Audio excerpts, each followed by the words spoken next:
তার এখন থেকে তার যে উগ্র আচরণ, তার যে সার্বিক পরিস্থিতি, সেই বিষয়গুলো নিয়ে আমরা কথা বলবো। পাশাপাশি শুভেন্দু বলছেন হাসিনাকে তারা নাকি ফেরত পাঠাবে দেশে। তো এই সার্বিক পরিস্থিতি নিয়ে বাংলাদেশ ভারত সম্পর্ক এবং বর্তমান সরকারের দু একটা বিষয় নিয়ে আমরা কথা বলবো। আমার সঙ্গে আজকে অতিথি হিসেবে যোগ দিচ্ছেন আন্তর্জাতিক সম্পর্ক এবং রাজনৈতিক বিশ্লেষক অধ্যাপক শাহিদুজ্জামান। স্যার, আপনাকে স্বাগত জানাচ্ছি আজকের অনুষ্ঠানে। আমি প্রথমে একটু শুভেন্দু অধিকারীর খুব আলোচিত যে বক্তব্য, যার উপর ভিত্তি করে আমরা আজকের শিরোনামটা দিয়েছি, সেটা একটু শুনতে চাই। হাসিনা ওয়াজেদ বৈধ প্রধানমন্ত্রী, এরা অবৈধ। হাসিনা ওয়াজেদ প্রধানমন্ত্রী হিসেবে ঢাকাতে শাহজালাল এয়ারপোর্টে নামবেন, স্যালুট দিয়ে নিয়ে যেতে হবে। এখন স্যার ধরেন হাসিনার তো কোনো উপায় নাই, তো আমি স্যার এটার একটা যে কার্টুন তৈরি করেছি সেটা হচ্ছে এটা মানে শুভেন্দু এয়ারলাইন্স চড়েই আপনার হাসিনা ঢাকা এয়ারপোর্টে আসার চেষ্টা করবো। অর্থাৎ দেখেন কত একটা স্বৈরাচারের কত করুণ পরিণতি, সে এখন এই শুভেন্দু অধিকারীর ঘাড়েও চেপে বসতেছে। বা শুভেন্দু অধিকারীরা এই যে কথাটা বললো যে হাসিনা বৈধ প্রধানমন্ত্রী, হাসিনা কে স্যালিউট দিয়ে নিয়ে যেতে হবে, যা শোনা যাচ্ছে যে 70% চান্সেস যে এই শুভেন্দু অধিকারীকেই শেষ পর্যন্ত হয়তো যে পেশা করা হবে। এবং এখানে কিন্তু একটা বড় ওয়ারি, এই যে কিছুক্ষণ আগে আপনি দেখালেন শুভেন্দুর রিমার্ক গুলো, এটা কল্পনা করা যায় না যে ভারতের স্পেশালি বেঙ্গলে ভাবি মুখ্যমন্ত্রী কূটনৈতিক যে সহনশীলতা, কূটনৈতিক শিক্ষা যে এত অন্ধ ও গরিব, এটা বলার ফলে তো প্রথমেই তিনি মেসেজ দিয়ে দিচ্ছেন যে বাংলাদেশের সাথে এই পশ্চিমবঙ্গ সরকারের একটা যে কনস্ট্রাকটিভ রিলেশনশিপ হওয়ার আকাঙ্ক্ষা ছিল বাংলাদেশের, সেটা একেবারে মানে ঠান্ডা জল ঢেলে দিলেন।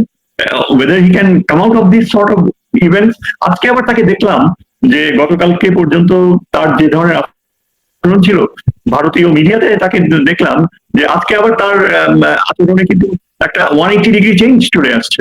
আজকে তার কথাবার্তায় সে হিন্দিতেও কথা বলছে, একজন হিন্দি জার্নালিস্টকে অনেকক্ষণ ধরে বোঝাচ্ছে যে 2011 সালে কি হয়েছিল, তিনি তৃণমূলের ধারণাকে কিভাবে বাংলার বিভিন্ন জায়গায় ইন্ট্রোডিউস করেছিলেন।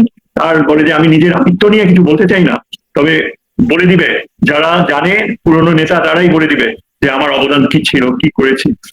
হি was in a very quiet reflective mood, এবং সে মনে হচ্ছে যে তার বোধহয় অ্যাওয়ারনেস আসার একটা সম্ভাবনা রয়েছে। এটা তো মোদির জন্য খুব বিব্রতকর হবে এই ধরনের রিমার্ক করা, যেখানে মোদি নিজেই না। কিন্তু উনি তো কিন্তু স্যার শুধু এটা আজকে তো প্রথম না, এর আগেও তিনি অনেকবার মানে অত্যন্ত উস্কানিমূলক কথা বলেছেন, আজে বাজে কথা বলেছেন। আমাদের সরকারের তরফ থেকে হয়তো সরাসরি প্রতিক্রিয়া না দিলেও গভর্নমেন্টের থার্ড লেয়ার বা ফোর্থ লেয়ার থেকেও তাকে প্রতিবাদ হওয়া উচিত। অর্থাৎ কোনো কিছু আনচ্যালেঞ্জ ছেড়ে দেওয়া বোধহয় ঠিক না আর কি। এবং আমি যদি স্যার আপনাকে আজকে একটা সংবাদ থেকে দেখাই, যে আমার দেশের একটা সংবাদ যে গেরুয়া বুলডোজারের ত্রাসের রাজত্ব পশ্চিমবঙ্গে, এবং পশ্চিমবঙ্গে বিজেপি ক্ষমতায় আসতেই রাজ্যের আকাশে বাতাসে এখন বারুদের গন্ধ, বিপন্ন মানুষের আর্তনাদ শুরু হয়েছে। গত 4 মে বিধানসভা নির্বাচনের ফল প্রকাশের কয়েক ঘন্টা পর থেকেই রাজধানী কলকাতা সহ গোটা রাজ্যে রক্তক্ষয়ী উন্মত্ত সহিংসতার কবলে পড়েছে। এবং যেসব এলাকায় তৃণমূল কংগ্রেস জয়ী হয়েছে সেখানেও প্রাণ বাঁচাতে এবং ঘরবাড়ি রক্ষা করতে সাধারণ মানুষ, কর্মী সমর্থকেরা নিজেদের ছাদে বিজেপির পতাকা টাঙাতে বাধ্য হচ্ছেন, ইত্যাদি ইত্যাদি। এবং আপনি যদি দেখেন স্যার, যদি ফলো করেন, দেখবেন যে মানে শুভেন্দুই বলছে এদের মারো, এদের ধরো, জ্বালিয়ে দাও, বিজেপির পতাকা উঠাও, হিন্দুদের বাড়ি মুসলমানদের বাড়ি সব মানে যেন আলাদা করে চেনা যায়, এগুলো সে নির্দেশনা দিচ্ছে। তো এই জায়গাটায় আসলে বাংলাদেশের অবস্থানটা কি, বাংলাদেশের প্রস্তুতি কতটুকু? এখন বলা হচ্ছে যে ভারত থেকে পুশিং করবে তারা মুসলমানদেরকে ধরে ধরে, বাংলা ভাষীদেরকে ধরে ধরে। তো বা এই যে হাসিনাকে ফেরত পাঠানোর হুমকি তারা চেষ্টা করবে, এটার সঙ্গে কোনো কি বলবো এটাকে একটা ভাইস ভার্সা হয় কিনা, যে তো আমরা পুশিং বন্ধ করবো, তোমরা হাসিনাকে নাও, ইত্যাদি ইত্যাদি। আপনি কি মনে করেন এটা বাংলাদেশের প্রস্তুতি কতটুকু আসলে? আমার মনে হয় না এটা আমাদের জন্য এত বেশি অ্যালার্মিং যে আমরা এখন ইনস্ট্যান্টলি রিঅ্যাক্ট করবো।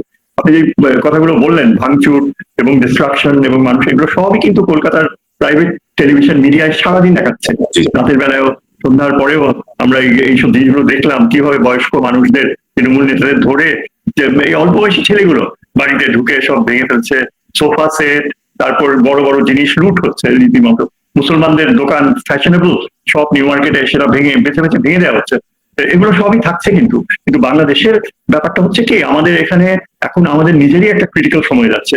আজকে যখন শুভেন্দু এসব মানে আর ভারত সরকার যখন এগুলো নিয়ে তারা ক্যালকুলেট করছে, সেখানে ঠিকই আমাদের পররাষ্ট্রমন্ত্রী চীনে সফরের যে আজকে চীনের সাথে অত্যন্ত গুরুত্বপূর্ণ আলোচনা হয়েছে যে আগামীতে মাসে হয়তো বা তারিক জিয়া চীন সফরে যাবে, তিস্তা সম্পর্কে আমার মনে হয় প্রায় ফাইনাল অগ্রগতি হয়ে যাওয়া উচিত। আমি যতদূর জানি ডক্টর কুরিলের টেম্পারামেন্টাল চেঞ্জ হয় ঠিকই, কিন্তু শেষে যে আজকে এখন শেষ সময় তিনি যে কাজে গিয়েছেন, এটা বাংলাদেশের জাতীয় স্বার্থের জন্য অত্যন্ত গুরুত্বপূর্ণ, এবং আমরা চাই না যে ভারত কোনোভাবে বাদ সাধুক। কারণ ভারতও আমাদের এই উদ্যোগটার ব্যাপারে তাদেরকে মেনে নিতে হবে যে তারা নিজেরাই রিয়েলাইজ করবে যে কি ধরনের অসভ্যতা দেখিয়েছে তাদের ইলেকট্রাল প্রসেসে, এবং বাংলাদেশের ব্যাপারে এই শুভেন্দুর যে ধরনের কথাবার্তা অবৈধ বলে ঘোষণা করে দিয়েছে। এরপর তো ভারতেরও আর মুখ রক্ষা করার মতো কিছু থাকে না।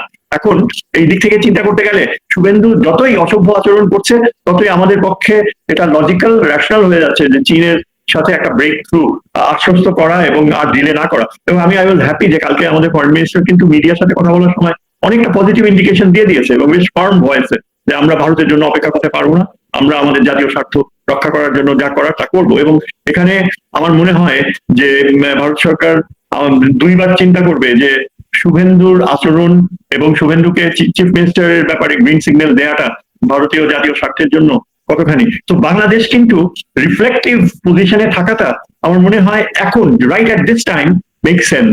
আর আপনি যেই জিনিসগুলো বললেন না, ওই যে পুশিং করবে, এই করবে, সে এইগুলো করবে, তারপর নদীতে ইয়ে করছে, এগুলো কিন্তু ইন্টারন্যাশনাল মিডিয়া খুব ভালো করে অবজার্ভ করছে। এবং এটা আমাদের এইসব ধারণা থেকে, এইসব এই অসভ্যতা থেকে বের হওয়াটা, এটা আমাদের যে অ্যাবসলিউটলি নেসেসারি। এবং ভারতকে একমাত্র যদি এই ব্যাপারে আমরা নিয়ন্ত্রণে আনতে চাই এবং শুভেন্দু বিলাসকে যদি আমরা নিয়ন্ত্রণে রাখতে চাই, তাহলে এটা আমাদেরকে মনে রাখতে হবে। কিন্তু আমাদের এয়ারফোর্স চিফ এখনো বলে যাচ্ছে যে বাংলাদেশ নিজের সামর্থ্য বাড়াচ্ছে, আমরা এগুলো করছি এগুলো করছি, বাট তার গলায়, তার কথায়, আমাদের ডিফেন্স এস্টাবলিশমেন্টের কথায়ও এই একা সিঙ্গেল হ্যান্ডেড সিকিউরিটি প্রিপারেশনের উপর বেশি ফোকাস করা হচ্ছে। এটা কিন্তু ভারতকে নিউট্রালাইজ করা, নিবারক হিসাবে ডেটার করা, এটা কিন্তু সম্ভব হবে না। আজকে আমাদেরকে এই পরিবর্তিত পরিস্থিতিতে, যেখানে শুভেন্দুর মতো বিজেপি শক্তি অর্জন করে, আসামে এখন যে শক্তি অর্জন করেছে এবং একটা বিশাল সংখ্যক পপুলেশনকে গৃহহীন করে ছেড়ে দেওয়ার চিন্তা, এগুলো সব থামানো সম্ভব হবে।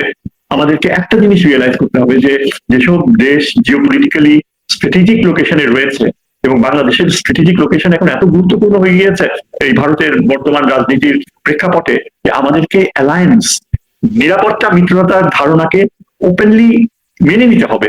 এটার থেকে এই যে আমাদের এয়ারফোর্স চিফ বলছেন যে আমরা এগুলো কিনবো, সেনাবাহিনী প্রধানও, আমাদের ডিফেন্স এস্টাবলিশমেন্টের অ্যাটিটিউডটা হচ্ছে যে আমরা আমাদের নিজেদের সামর্থ্য নিজেরাই গড়ে তুলবো। এটা তো রিয়ালিস্টিক কথা নয়, এবং এটা পুরোনো টাইপের প্যাট্রিয়টিজম, আউটডেটেড প্যাট্রিয়টিজম, যে বলছেন বাংলাদেশ তার নিজের সামর্থ্যে নিজের শক্তিতেই গড়ে উঠবে।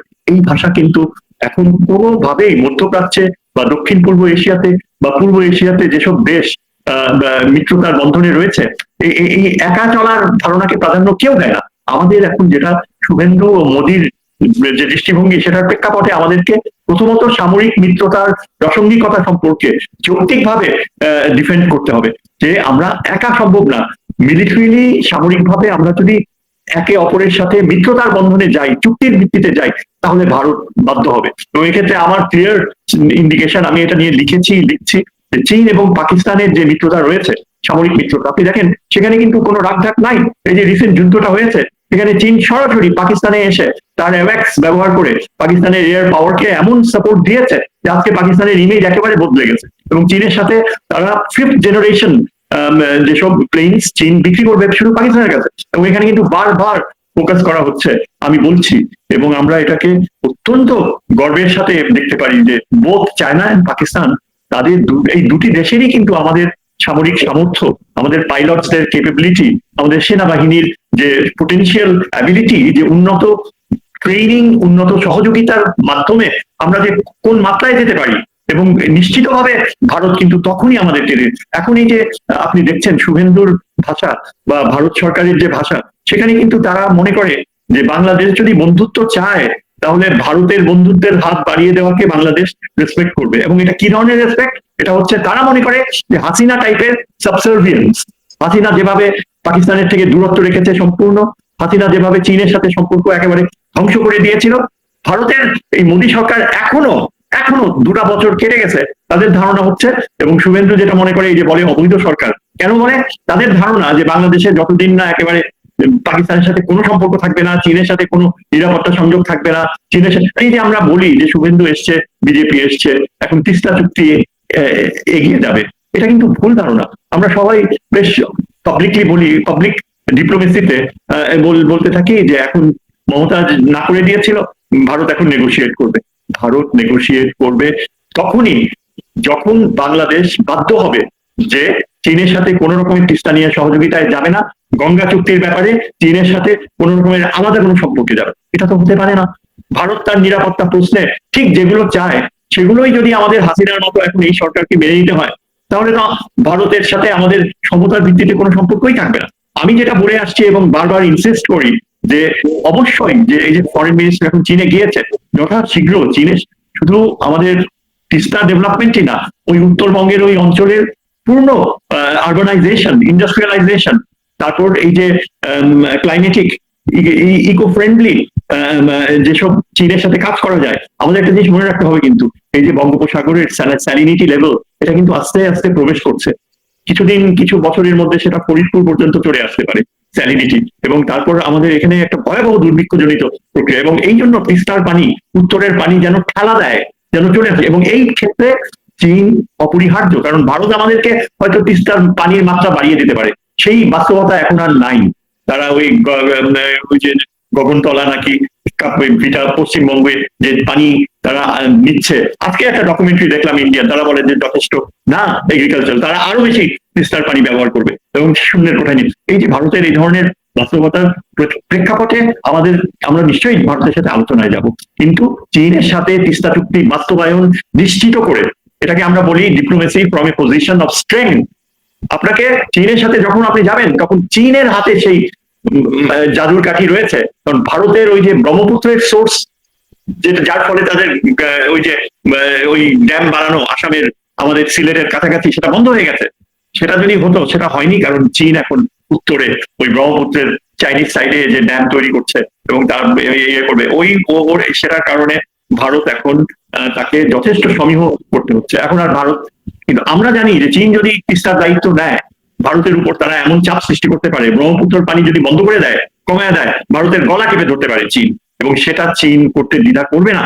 ওয়ান্স চায়নার সাথে আমরা যদি নিরাপত্তা চুক্তিতে যাই, চায়নার সাথে আমরা যদি দেখেন, কিছু ভাষ্যকার বলছিল যে আমাদের যদি ঋণের বোঝা অনেক ভারী হয়ে যায়, তাহলে শ্রীলঙ্কায় যেমন একটা পোর্ট চীন নিয়ে নিয়েছে লিজ, তেমনি আমাদের ওই কি পোর্ট জানি ওইটা, পায়রা বন্দর হয়তো চীন দাবি করবে যে তোমাদের এগুলো করে দিয়েছি, পায়রা বন্দর আমাদের দিয়ে দাও। দেখেন, কাকতালীয় ভাবে এই কথা বলতে বাধ্য হচ্ছি, পায়রা বন্দর কিন্তু এমনিতেই আমাদের উচিত চীনকে সহযোগী করা, দিয়ে দেওয়ার প্রশ্নটা আসে যে চীন সেখানে আরো অথরিটি মেনটেন করবে, কিন্তু পায়রা বন্দরে যে লেভেল, ওয়াটার লেভেল এত কম, সেটা আমাদের চালানো, বজায় রাখা, মেনটেন করা এত কঠিন যে এটা একটা ব্লেসিং ইন ডিসগাইজ হবে যদি চীন আমাদের উত্তরবঙ্গ সহ ওই অঞ্চলে সরাসরি একটা ম্যাসিভ উন্নয়ন প্রক্রিয়া ইনভলভ হয়। তাহলে ভারত বা এই শুভেন্দু অধিকারী কখনো আমাদেরকে ওই আগের মতো হাসিনার পথে ফিরে দিতে হবে, তখন তার সেটা সম্ভব হবে না।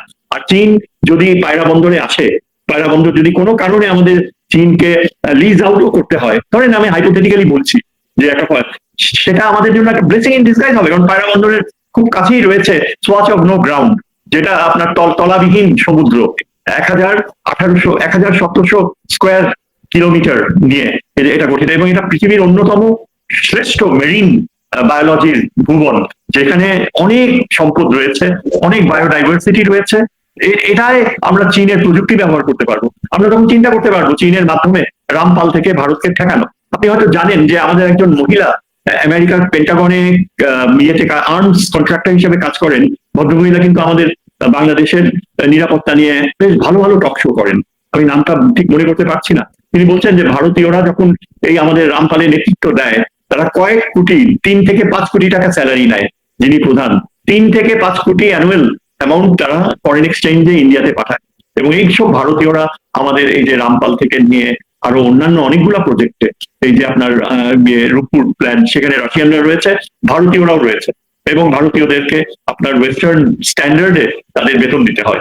এগুলো যে কিছু জিনিস রয়েছে, এইগুলোই কিন্তু এখন শুভেন্দু অধিকারী যত বেশি উস্কানি দেবে, আর আমরা যদি সেটাকে উস্কানির কাছে ভিকটিম হই, তাহলে কিন্তু কোনো লাভ হবে না। আমাদের এখন যোগ্য নেতৃত্ব দরকার, আমাদের এখন নেতৃত্বে এইরকম গুণগত চেঞ্জ আনা দরকার, যা এই এই যে পশ্চিমবঙ্গের এই সরকারকে একদম বাই এক্সাম্পল কাজের মাধ্যমে তাদেরকে বুঝিয়ে দেয় যে কত বড় মূল্য তাদেরকে দিতে হবে বাংলাদেশের প্রতি এই ধরনের বিশ্বাসঘাতকতা বলেন বা এই আন্তর্জাতিক নদী আইন ভায়োলেট করাটা কি হতে পারে। আপনি যেটা বলতে চাচ্ছেন স্যার যে মানে মূলত আমি যদি আপনাকে একটু এক লাইনে সামারাইজ করি, যে আপনি বলতে চাচ্ছেন যে চীন এবং পাকিস্তানের সাথে আমাদের একটা প্রতিরক্ষা চুক্তি বা এরকম একটা এগ্রিমেন্টে যাওয়া উচিত ভারতের এই অ্যাগ্রেসিভ অ্যাটিটিউডটাকে নিয়ন্ত্রণ করার জন্য বা এটার উপর একটা প্রভাব রাখার জন্য। কিন্তু ধরেন এখানে হয়তো আমরা বুঝতে পারবো যে ইউনূস সরকার কয়েকটা উদ্যোগ নিয়েছিলেন, যেটা ধরেন স্যার যে লালমনিরহাটের যে এয়ারপোর্ট চালু করা, আবার টার্কির সাথে দুই একটা চুক্তি হয়েছিল, এখানে ড্রোনের ফ্যাক্টরি করা, তারপরে তিস্তা চুক্তির ব্যাপারে কতটুকু আগাতে পারে, অর্থাৎ এগুলোতেই তো আপনার ধরেন হিমশিম খাবে বাংলাদেশ, মানে যদি ইন্ডিয়ান অ্যাগ্রেশন শুরু হয় বা ইন্ডিয়া যদি অ্যাগ্রেসিভ অ্যাটিটিউডে যায়। এবং আপনি যদি দেখেন যে আমাদের তো কোনো স্যার দূরদৃষ্টি নাই। ওই যে একটা কথা আছে গ্রামের দিকে বলে, মরছে ফাগুনে কানতে আসতে আগুনে, মানে অগ্রহায়ণে পরের বছরে। আপনি রোহিঙ্গা সমস্যার সমাধানের জন্য ওয়াকা সাহেব বলতেছে আমাদের যদি ইহা থাকিতো তাহলে রোহিঙ্গারা আসতে পারতো না। তো ভাই দেখুন এগুলো, জি স্যার বলেন। আমি বলি এগুলো আপনি যেগুলো বলছেন না, এগুলো কিন্তু অতীতের একটা অভিশপ্ত শাসক গোষ্ঠী, এই যে হাসিনা, তার কারণে এই পরিণতিগুলো হয়েছে। কিন্তু এগুলো সব স্টেরিওটাইপিং, মানে বদ্ধমূল ধারণা। প্রথমত ভারত আমাদের কোনো কিছুই করতে পারবে না, কারণ আমাদের কোয়ালিটি অফ ফাইটিং স্পিরিট, আপনি পদাতিক বাহিনীও বলেন আর বিমান বাহিনী অফিসারদের কথাই বলেন, দে আর বেটার দ্যান ইন্ডিয়ান ফাইটার্স। তারা যে ট্রেনিং দিচ্ছে পাকিস্তানে 1 বছর প্রায় হয়ে গেল, আমাদের ফার্স্ট গ্রুপ ট্রেনিং নিয়ে আসছে, পাকিস্তানের অনেক পজিটিভ। এবং আপনি ভুলে গেলে চলবে না, পাকিস্তান কিন্তু অনেক এগিয়ে গিয়েছে এভিওনিক্সে। আমাদের এখানে কিন্তু এই যে ভারতের দালালি করে একটা শ্রেণী, ভারতীয় গোষ্ঠী, এরাই কিন্তু বারবার এই ধরনের প্রশ্ন তোলে যে আমাদের এসব চিন্তা করে ভারত। আমাদেরকে যেটা হচ্ছে কি, আমাদের অনেক সময় ক্ষেপণ হয়ে গিয়েছে।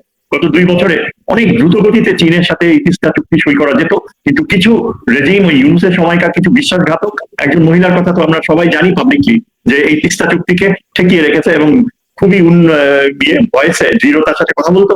পরে দেখা গেল যে এরা কিছুই করেনি। আমি তো মনে করি যে চীন এখন যে যতটুকু রেডি রয়েছে বাংলাদেশের নিডস গুলো ফুলফিল করতে, এবং এই যে আমাদের কিছুদিন দেখেন ফর অবভিয়াস রিজনস আমরা ওয়েস্টার্ন যে লোন সেগুলো পাচ্ছে না, তার কারণ রয়েছে। কিন্তু চীন কিন্তু এগিয়ে আসছে ফিনান্সিয়াল লোনস এর ব্যাপারে। চীনের শর্তগুলো হয়তো অত ওয়ার্ল্ড ব্যাংকের মতো নাও হতে পারে, কিন্তু চীন লিবারেল, টলারেন্ট। যেসব দেশ ইন্দোনেশিয়া থেকে নিয়ে আপনি মালয়েশিয়া, থাইল্যান্ড বাদ দিয়ে আরো অন্যান্য কিছু কিছু দেশ রয়েছে, তারা কিন্তু ঠকে নাই চীনের কাছ থেকে সিকিউরিটি পার্টনারশিপ ডেভেলপ করার ব্যাপারে। তারা পাল্টা ব্যবস্থা নিয়েছে। আমাদের অবাক হওয়ার কিছু থাকবে না যদি এই যে আগামী দিনগুলো ইরানই শুধু নয়, ইরান চীনের সাথে বিশেষ নিরাপত্তা সম্পর্ক গড়ে তুলেছে, ট্রেন লাইন ডেভেলপ করা হচ্ছে। এবং আপনি দেখবেন যে সৌদি আরেবিয়া, কাতার, আরো অন্যান্য গালফ স্টেট যারা এতদিন ওয়েস্টার্ন অ্যালায়েন্সে ছিল, তারা কিন্তু এখন চীন ও রাশিয়ার সাথে বিশেষ নিরাপত্তা সম্পর্কে আবদ্ধ হচ্ছে। মানে এই বিষয়টাকে আমার মনে হয় যে আমরা যদি ডিফেন্সিভ হই, অ্যালায়েন্স মানে তো কাউকে আক্রমণ করা নয়, আমরা তো কোনো আক্রমণাত্মক চুক্তিতে যাব না, আমরা অ্যালায়েন্স করবো নিতান্তই ফর সেলফ ডিফেন্স। এটা তো কোনো সিক্রেট না। ভারতীয় জেনারেলরা যারা বিজেপির প্রতি অত্যন্ত অনুগত, এই যে আপনার মেজর জেনারেল বাক্সি, মেজর জেনারেল আরো অন্যান্যরা, এরা সরাসরি তাদের টেলিভিশন এডুকেশনাল প্রোগ্রাম গুলাতে বলছে যে শিলিগুড়ি করিডোরের সিকিউরিটির জন্য বাংলাদেশের উত্তরাংশের একটা অংশ দরকার তাদের অস্তিত্বজনিত প্রয়োজনে। আবার ওই ফেনীর কাছে যে অংশটা রয়েছে আমাদের চিকেন নেক, সেটাও তারা দাবি করছে যে ওইটা দখল করতে পারলে তারা সহজে ত্রিপুরার সাথে বে অফ বেঙ্গলে লিঙ্ক আপ করবে। এবং সেটা তো তারা প্রায় পেয়েই যাচ্ছিল। হাসিনার সময় তাদেরকে সেখানে বিরাট জায়গা দিয়ে দেওয়া হয়েছে। আজকে আমরা মাথা তুলে ওই জায়গায় আমাদের মিলিটারি কমপ্লেক্স করার প্ল্যান করছি। এইসব ব্যাপারে ক্লিয়ার হওয়া উচিত এবং অত্যন্ত দ্রুত গতিতে ভারতের সাথে এই যে রামপালে তাদের উপস্থিতি, এটা তো একটা মনিটরিং স্টেশন হিসেবে তারা ব্যবহার করবে। আলটিমেটলি তাদের নেভাল মুভমেন্ট, এই যে কলকাতা পোর্ট হয়ে আপনার মিজোরামে যাইতে ওই যে মায়ানমারের একটা পোর্ট আছে যেটা ইন্ডিয়া ডেভেলপ করেছে, ওইখানে তারা যাবে একদম বাংলাদেশের কোস্ট লাইন ঘেঁষে। আমাদের র্যাডার স্টেশন গুলো নাকি শোনা গেছে হাসিনার সময়, এমনকি এর সময় র্যাডার স্টেশন গুলো ওয়েস্ট বেঙ্গল থেকে কন্ট্রোল করা হতো, ইন্ডিয়ানসরা কন্ট্রোল করে আসতো। একটা চুক্তিও কিন্তু এখনো ব্যানিশ করা হয়নি। কাজেই there is a lot to be done. আমাদের যেসব চুক্তিতে আমরা যাব, আমাদের এই ভুল ভাঙাতে হবে। যে এই যে আপনার এই প্রোগ্রামে আমি কথা বলছি, এর উদ্দেশ্য হচ্ছে যে আমিও যারা সচেতন, যারা বোঝে, যারা এই এত বছর ধরে তাদেরকে ফিড করা হয়েছে যে আপনি কোনো অ্যাগ্রেসিভ চুক্তি করবেন না। আমরা কোনো অ্যাগ্রেসিভ চুক্তি করবো না। আমি যখন বলি পাকিস্তানের কাছ থেকে আমাদের মিসাইল ডিপ্লয় করতে হবে, অনেক সময় আমাকে বলে যে আপনি একটু খোলাখুলি এসব বলবেন না, এসব বললে বিপদে পড়বো। এই যে একটা ধরেন একটা মানে অযথা ভয়, ভারতের জুজুর ভয়, ভারত আমাদের কিচ্ছু করতে হবে। স্যার এই জায়গাটা আমরা বলি যে আগের রেজিম থেকে আমাদের মাথার মধ্যে স্যার এক ধরনের ভীতি ভারত সম্পর্কে, বা ভারত যে আমাদের উপরে বিশাল একটা শক্তি, এটা ঢোকানো হয়েছে। বাট স্যার ভেরি আনফর্চুনেটলি আমাদের সেনাবাহিনী বা আমাদের বিমান বাহিনী নিয়ে তাদের বীরত্ব বা তাদের সাহসিকতা নিয়ে আমার মনে কোনো প্রশ্ন নাই, আপনার মনেও নাই, এবং বাংলাদেশের মানুষের মনেও নাই। কিন্তু প্রশ্ন হচ্ছে বা আশঙ্কার জায়গাটা হচ্ছে পার্শ্ববর্তী দেশের অনুগত যেসব চরেরা হাসিনার আমলে ঢুকেছিল, তারা কিন্তু এখনো অনেক জায়গায় বহাল তবিয়তে আছে। তারাই কিন্তু একটা ভালো উদ্যোগকে ফয়েল করে দেওয়ার জন্য যথেষ্ট। তারাই বাংলাদেশের নিরাপত্তার মানে কি বলবো ঝুঁকির জন্য যথেষ্ট। সেই জায়গাটা অর্থাৎ সরকারের তো মাত্র 3 মাসের কাছাকাছি বয়স নতুন তারেক রহমানের নেতৃত্বে যে সরকার, তো এই সরকারের আন্তরিকতা বা স্ট্রেংথ আমরা বুঝতে পারবো যদি এই তিস্তা চুক্তি বা লালমনিরহাটের এয়ারপোর্ট বা ধরেন যে মিলিটারি বেসটা ওইখানে করার যে প্ল্যানটা চলছিল, এগুলো যদি কন্টিনিউ থাকে আমরা বুঝতে পারবো যে সরকার সঠিকভাবে সাহসিকতার সঙ্গে ওটা মোকাবেলার চেষ্টা করছে। কিন্তু শত্রুপক্ষের ধরেন ভারতকে আমি শত্রু বলতে চাই না, আমাদের প্রতিবেশীতে আমরা চেঞ্জ করতে পারবো না, কিন্তু আমাদের সম অধিকার বা সমমর্যাদার যেই সম্পর্ক সেটি নিশ্চিত করার জন্য আপনি বাংলাদেশের প্রশাসন, পুলিশ, আর্মি, সশস্ত্র বাহিনীর ভেতর থেকে সেই ফেউগুলো আপনি দাঁড়াবেন কিভাবে, সেই জায়গায় কনক আপনাকে আমি আশ্বস্ত করছি, আমার মনে হয় আপনি একটু সিনিক্যাল নেগেটিভ থিঙ্কিং এ বেশি আশ্বস্ত হচ্ছে। আমি অবশ্য আগে এরকম আপনার মতো আমিও ভাবতাম, আমার মনে হয় এখন আমি আশাবাদী এই জন্য যে আপনি যেমন লালমনিরহাটের ব্যাপার নিয়ে ক্রিটিক্যাল, লালমনিরহাট কিন্তু সত্যি ডেভেলপ হচ্ছে। লালমনিরহাটের এয়ার ফোর্সের বিশাল বিনিয়োগ সামনে রয়েছে, এবং আমি খুব একটা অবাক হব না চীন একটা বড় হেল্পিং হ্যান্ড বাড়িয়ে দেবে। এসব ব্যাপারে আমাদের স্ট্রিক্ট গোপনীয়তা বজায় রাখতে হয়, কেননা ভারতীয়রা। আর আপনি যেটা বলছেন যে লালমনিরহাট হচ্ছে একেবারে সবচেয়ে গুরুত্বপূর্ণ সিম্বলিক হাব, এটা কোনো দিনই এইভাবে অবহেলায় পড়ে থাকার প্রশ্নই ওঠে না। বগুড়া, সৈয়দপুর, ঠাকুরগাঁও এগুলো তো ডেভেলপ করা হচ্ছে, এবং আমাদের এখন এই ডেভেলপমেন্ট প্রসেসে যদি চীনের সাথে যে প্রক্রিয়াটা এখন অনেক বাধার পরে সামনে চলে আসছে, একবার চীনের যদি কনফিডেন্স লেভেল হাই হয়, then money should not be any problem. আমাদের ডোকলামে চীনের যে ক্যাপাবিলিটি তারা ডেভেলপ করছে, আপনি জানেন ডোকলাম একেবারে ঠিক সবচেয়ে কাছে চাইনিজ টেরিটরি বাংলাদেশের বর্ডার থেকে হার্ডলি 130 মাইল, এবং ডোকলামে ভারতীয় সেনাবাহিনীর সাথে চীনের কনফ্রন্টেশন হয়েছে, এবং ভারত খুব সেন্সিটিভ। নেপাল কোথায় এগিয়ে গিয়েছে চীনের সাথে রেলওয়ে কানেকশন করতে, ভুটান আলাদাভাবে চীনের সাথে কথা বলে। ভারত যতই দাবি করুক, বাংলাদেশ তো এই যে ইন্ডিয়ার এই গুরুত্বপূর্ণ নেভাল এক্সারসাইজ অনেক দেশ গেছে, শ্রীলঙ্কাও গেছে, বাংলাদেশ যায়নি। বাংলাদেশ না যাওয়াটাই আমি মনে করি is a very good indication যে আমাদের সাথে ভারতের যে সম্পর্ক হবে, সেখানে যে নিরাপত্তা প্রশ্নে আমরা যে একে অপরের শত্রু, মিত্র হওয়া সম্ভবই না, কারণ ভারতের টেরিটোরিয়াল অ্যাম্বিশনস রয়েছে। নর্থ ইস্টকে তারা নিরাপত্তার প্রয়োজনে বাংলাদেশের উপরে তাদের একটা সামরিক প্রভাব রাখা তারা মনে করে অনিবার্য। এই ধারণা যেটা হাসিনা গিফট করেছে ভারতকে, এই ধারণা থেকে আমাদের বের হয়ে আসতে হলে অবশ্যই আমাদের লালমনিরহাট ডেভেলপ করতে হবে। আমাদের দেশে আপনি বলছেন যে এই ভারতীয়পন্থী লোকেরা আমলাতন্ত্রে রয়েছে, সব আপনি নিশ্চয়ই এটা অবগত রয়েছেন।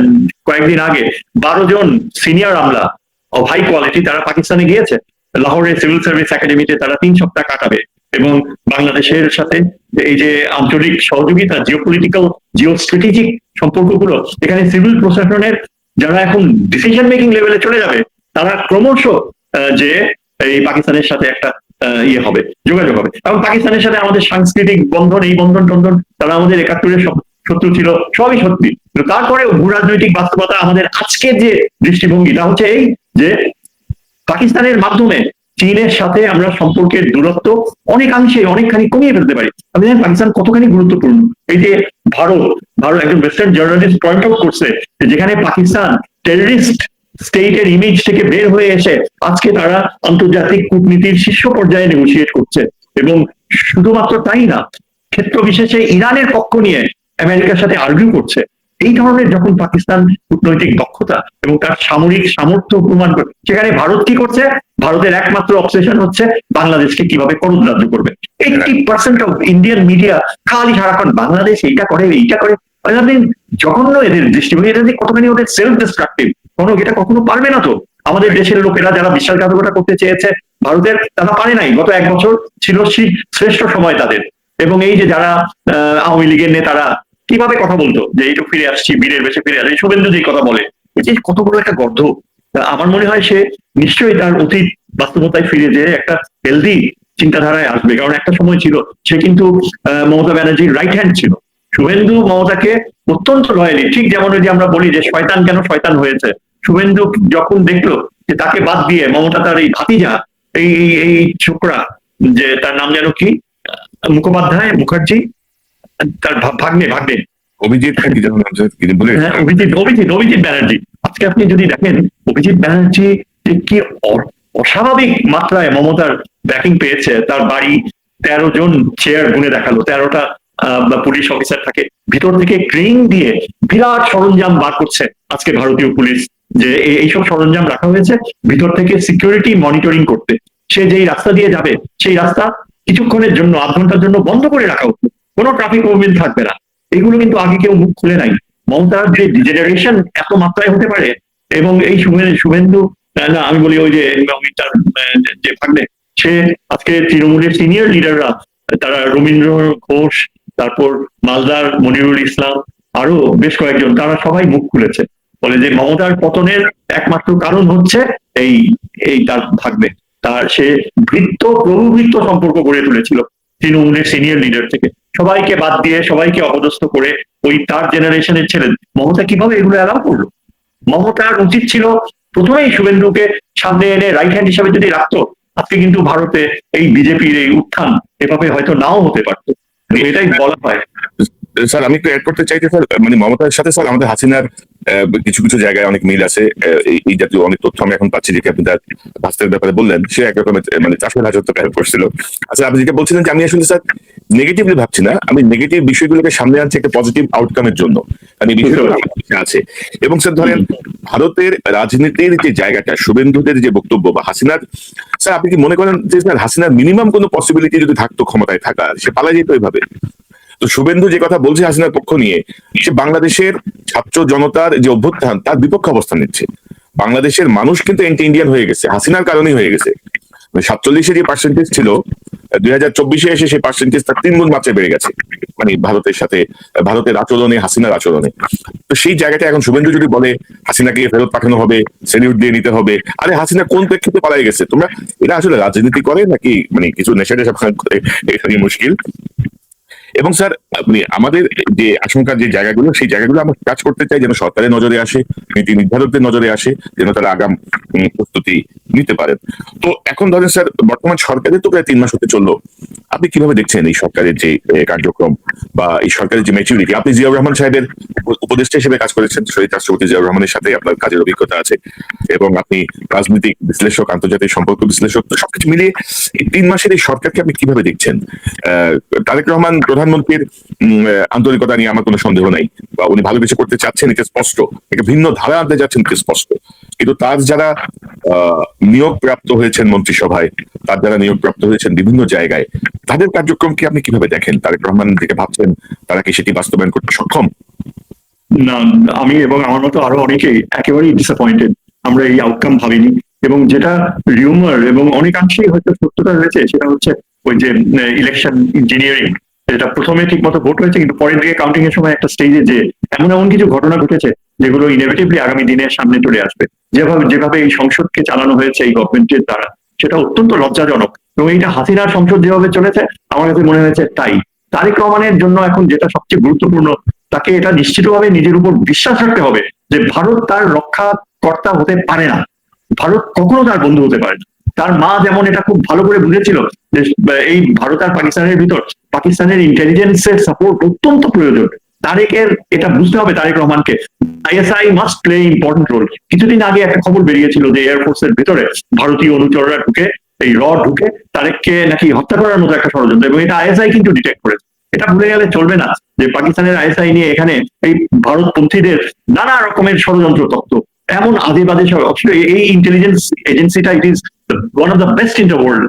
আমেরিকা আইএসআই কে সম্পূর্ণভাবে বিশ্বাস করে তার এই সামরিক নিরাপত্তার ইন্টেলিজেন্স এনে দিতে। আমি মনে করি তারেক রহমানের উচিত হবে এই যে নীতি এখন পার্সিউ করছে, কোনোভাবেই এই ভারতপন্থী এবং ভারতের একটা পাচাটা কুকুর, আমি শব্দটা আমি ইউজ করতে চাই না, এখানে যদি থেকে থাকে, এদেরকে আস্থায় নেয়া, বিশ্বাস করা, এটা তার জন্য আত্মঘাতী হবে।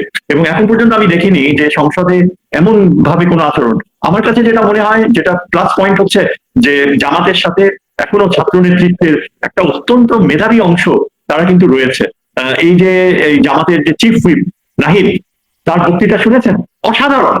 এবং ওই ভণ্ডগুলো বিএনপিতে যে ঢুকেছে কতগুলো, এগুলা সব আপনি এদের নাম করবো না, আমার মনে হয় সবাই জানে যে বিএনপির ভিতরে ভণ্ডামি করা, সংসদে যে ক্লাউনের মতো কথা বলা, আরেকজন নিজেকে বিরাট এক উকিল হিসাবে নিজেকে জাহির করা, নিজেই নিজেকে মনে করে যে তার মতো জ্ঞানী আর নাই, অথচ কোথাও ইয়ে নেই। এই ধরনের বস্তুদেরকে যত তাড়াতাড়ি তারেক রহমান ডিসকার্ড করে এবং বিএনপির